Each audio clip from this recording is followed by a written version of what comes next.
Olá pessoal, como estão vocês?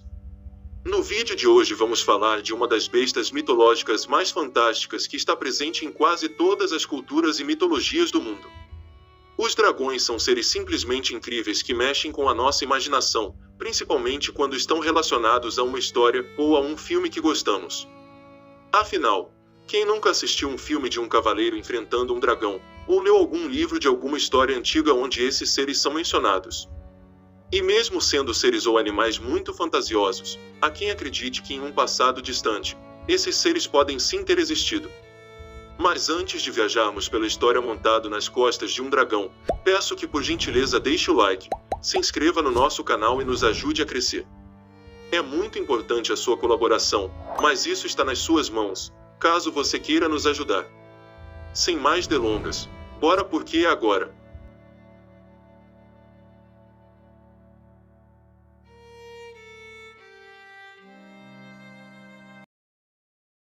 Os dragões são uma estranha coincidência no folclore mundial.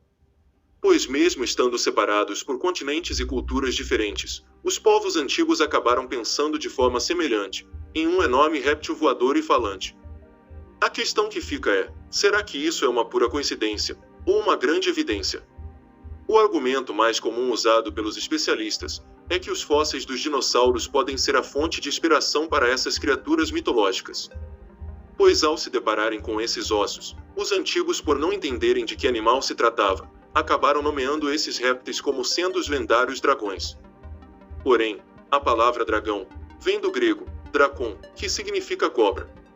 Então, como o nome de uma criatura comum acabou se tornando o nome de um suposto monstro, ou de um dinossauro?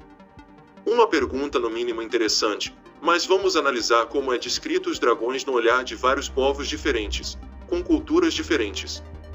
Tialung, 207 a.C. Bom, nas lendas chinesas, os dragões teriam sido avistados pelos sacerdotes antigos puxando a carruagem dos deuses, perto das estrelas. Um guia dos antepassados reais que se manifestava sob a forma de uma serpente flutuante, em espiral e com 4 patas. Entre suas atribuições, a principal seria de proteger a dinastia imperial. Nem todo dragão chinês é benevolente. O rei dragão, Kuang, causava todo tipo de desastres, e ainda exigia sacrifícios humanos. Zmei-Gorinit, 1100 a.C. De acordo com a mitologia eslava, Zmeis eram seres semelhantes à hidra grega, com 3 cabeças, mas com poderes para voar, cuspir fogo e assumir a forma humana. O mais famoso dessa linhagem era o Gorinit, que foi morto pelo herói russo Dobrynya Nikitich, após ter raptado uma nobre donzela. Na Sérvia, fugindo ao padrão europeu, os Zmeis eram bons e afastavam as tempestades. Ladon, 700 a.C. Segundo o poeta grego Hesíodo, o réptil de 100 cabeças guardava o pomar de maçãs de ouro da deusa Hera. Ele tinha olhos de fogo, e cada uma de suas cabeças falava uma língua diferente. Em uma das versões da lenda de Hércules, foi morto pelo herói no trabalho de roubar as maçãs. Incorporado à cultura romana, ele inspirou estandartes militares e a lenda da constelação de Draco. Leviatã, 500 a.C. De acordo com a Bíblia, havia um monstro marinho que destruía embarcações e às vezes era identificado como sendo uma enorme serpente ou um crocodilo. E além de ser muito forte, o Leviatã possui escamas em seu corpo, o deixando impenetrável. Na Babilônia antiga, ele acabou sendo associado à figura de Tiamat, a deusa dos mares. E nesse vídeo em específico, não vamos falar sobre esse monstro bíblico com detalhes, faremos um vídeo falando especificamente dessa criatura, então não deixe de se inscrever no canal. Quetzalcóatl, 810 a.C. Os astecas e os maias, que o chamavam de Kukulcã, cultuavam como divindade um réptil emplumado e voador. Segundo sua crença, ele podia se transformar em uma pessoa e garantir a prosperidade das lavouras. Em 1975, seu nome foi associado a uma espécie de pterossauro, a maior criatura a voar, com uma envergadura de até 14 metros. Bom, creio eu, que com esses exemplos é mais que suficiente para analisar quanta precisão pessoas distintas tiveram em suas regiões e culturas, ao adaptar uma mesma criatura e a descrevendo de várias formas diferentes. Baseado nisso, vem a pergunta persistente: como isso é possível? Bom, Novas teorias têm sido levantadas em relação a isso, e uma dessas teorias leva em consideração a existência de dinossauros e humanos em um mesmo período. Porém, essa conjectura acaba destruindo as bases da teoria de Darwin, e também a teoria da idade da Terra, já que baseado nisso, não faria sentido ela ter bilhões de anos. Essa teoria tem se tornado tão interessante, que já cogitada por alguns como sendo possível, principalmente depois de achados arqueológicos como as pedras Zika. Pois nessas pedras está gravado imagens de dinossauros e outras espécies que já foram extintas. Ora, como eles sabiam a aparência desses seres apenas analisando as ossadas? Isso não faria sentido, já que mesmo hoje nós só conseguimos intuir a aparência dos dinossauros através de imagens computadorizadas. Isso leva alguns cientistas, como sempre, levar o assunto para o campo da ufologia por não entenderem como isso pode ter ocorrido. Mas vamos levar em consideração que dinossauros e os humanos tenham existido ao mesmo tempo, apenas para conjecturar. Será que esses seres poderiam ser o que os antigos chamavam de dragões? E se for esse o caso, seria possível eles cuspirem fogo? Como eles fariam isso? Siga conosco nessa viagem, vamos explicar passo a passo.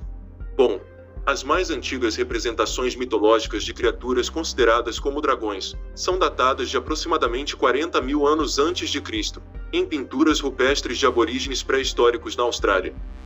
Pelo menos do que se sabe a respeito, comparando com mitos semelhantes de povos mais contemporâneos, já que não há registro escrito sobre isso. Os dragões na antiguidade provavelmente eram reverenciados como deuses, responsáveis pela criação do mundo, e eram vistos de forma positiva pelo povo. A imagem mais conhecida dos dragões é a oriunda das lendas europeias, que nós estamos acostumados a ver em filmes e desenhos animados.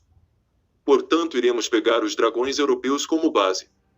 Os dragões possuem várias características em comum com vários répteis e mamíferos. Seu esqueleto é muito parecido com o de dinossauros e possuem caudas e pescoços longos. Já suas asas possuem 4 pontos de sustentação e são capazes de carregar mais peso que as asas de um pássaro, sustentadas em apenas 2 lugares, e os ossos da coluna ficam expostos como os de um tricerátopo, que servem como proteção, e possuem escamas e garras bem grandes. A caixa torácica é repleta de costelas e vértebras que protegem seus órgãos internos. Até aqui parece um animal bem normal, certo? A questão é, como eles poderiam voar? Ao julgar pelo tamanho, eles seriam bem pesados, pesavam cerca de 1 tonelada, e com todo esse peso seria impossível voar. Para solucionar esse problema, os dragões poderiam ter seus ossos como os das aves, ossos pneumáticos, que são ocos por dentro e por isso são bem mais leves, fazendo que assim pudessem voar sem nenhum problema. Mas como eles poderiam soltar fogo? Como sabemos, todos os animais carregam bactérias em seus intestinos que ajudam na digestão dos alimentos. Neste processo, as bactérias liberam um produto metabólico secundário, no caso o gás. Segundo os pesquisadores do assunto, as bactérias presentes no sistema digestivo dos dragões poderiam ter sido de um tipo raro, liberando hidrogênio gasoso. O hidrogênio é um combustível 14 vezes mais leve que o ar, e seria o segredo da capacidade de voar e de soltar o fogo dos dragões. O gás produzido seria canalizado para 2 bolsas de armazenamento, as vesículas de voo, que estando totalmente infladas, ajudariam estes animais a levantar voo. No mesmo processo, as bactérias do intestino dos dragões poderiam produzir ácidos aldeídos e fenóis, que são altamente inflamáveis.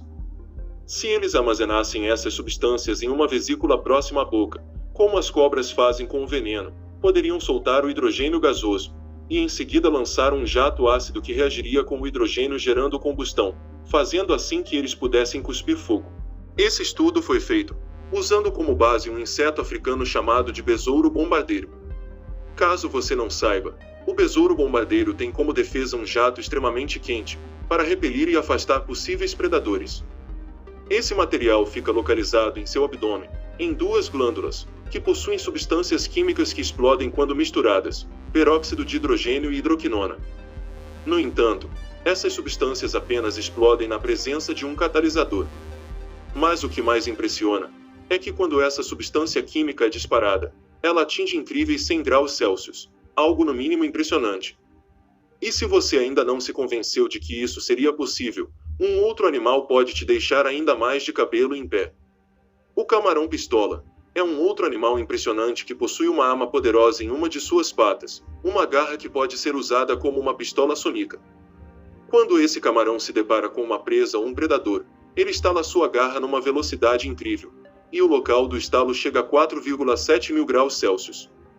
O que é pouca coisa abaixo da temperatura na superfície do Sol, que alcança desagradáveis 5,5 mil graus Celsius. Baseado nesses animais, podemos fazer uma pergunta: será que os antigos dragões poderiam ter mecanismos parecidos aos desses animais? Essa é uma pergunta interessante de difícil resposta, mas que deve ser ponderada. Enquanto isso, vamos seguindo com as nossas dúvidas, nesse nosso mundo que pouco sabemos, e muito teorizamos. E se você gostou desse nosso conteúdo, deixe o like, compartilhe, e nos ajude a crescer. É muito importante a sua colaboração. Deixe também nos comentários a sua opinião para que possamos ler. É muito importante para nós saber o que você pensa sobre esse assunto. Já deixando claro que tudo que aqui foi dito não tem a intenção de formular nenhum tipo de pensamento, apenas trazer informações teóricas e conjecturas de um determinado tema, baseado em mitologias e hipóteses científicas. A todos o nosso muito obrigado se nos acompanharam até aqui. Até o nosso próximo mito. Nos vemos no próximo conto.